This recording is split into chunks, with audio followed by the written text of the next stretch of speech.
Hey, this is Blondeguygamer and welcome to another Kickback. Starting now, I've decided to expand this series a little by including games I technically didn't contribute to during their crowdfunding. Partly because I didn't get around to backing plenty of other game projects during their campaigns, and partly because the games I have backed to are taking a while to get released. Cough cough, my number 9 cough.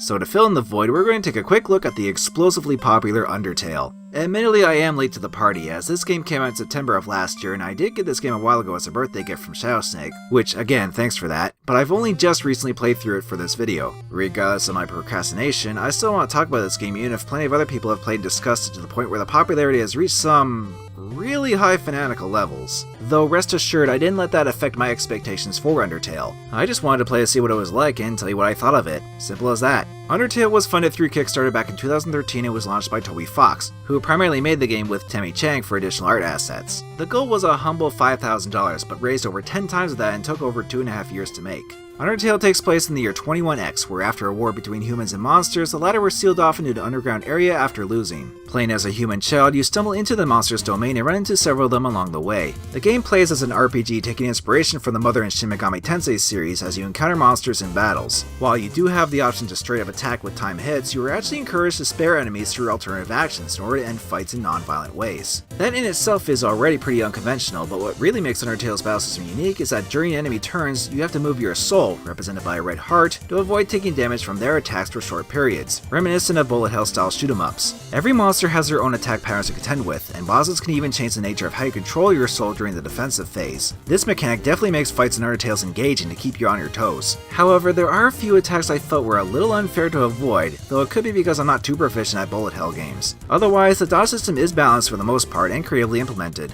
Beyond that, I wouldn't exactly say the rest of the gameplay is very deep. You have some pretty simple area puzzles, and a few items you can buy or find that can heal you or equip for better attack and defense. Then again, the premise of Undertale isn't really about the complexity of the game itself, as it's more about character and world building as you steadily move along. The cast of monsters is undoubtedly one of the most praised aspects of Undertale, and I can see why. The writing for them is quite enduring and often humorous. This also applies to the common monsters you run into as well, particularly when you figure out how to spare them based on their defined characteristics, giving them identities beyond mindless RPG enemy fodder. If anything, the best way to describe Undertale is that it may look simple and cute at first, and it is in some ways, but there is a good amount of ingenuity once you delve into the game. It's almost deceptive in that way. This is the most prominent in the art style, as it's colorful but can have some foreboding scenes that can give you slight unease as you go through the monster underground. The music, which was also composed by Toby Fox, reflects on these aspects as well. Some of the tracks are pretty atmospheric and others are just catchy, adding to the already unforgettable nature of the game. Undertale is memorable not just for those reasons, but on how you as a player play this game. I won't spoil anything major, but there are 3 endings: a neutral, a true pacifist, and a genocide one, and the tone dramatically shifts depending on the path you play. And what surprised me the most is that if you were to restart or reload a save to do things differently, for instance, the game will know you did that and the characters can refer to what you did previously too, which is an unexpected meta-fictional component for the decisions you make and how changing them can affect this game. It certainly makes choices matter a lot more here than, say,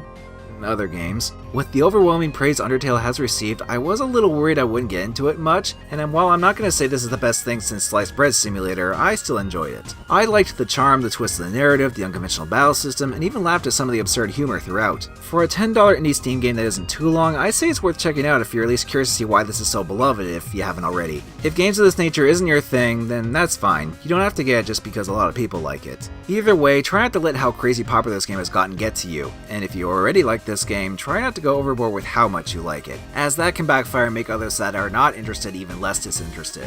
Which can be said for anything popular really, but just keep that in mind. I hope this short video on Undertale fills you with determination. I'll see you all in the next video.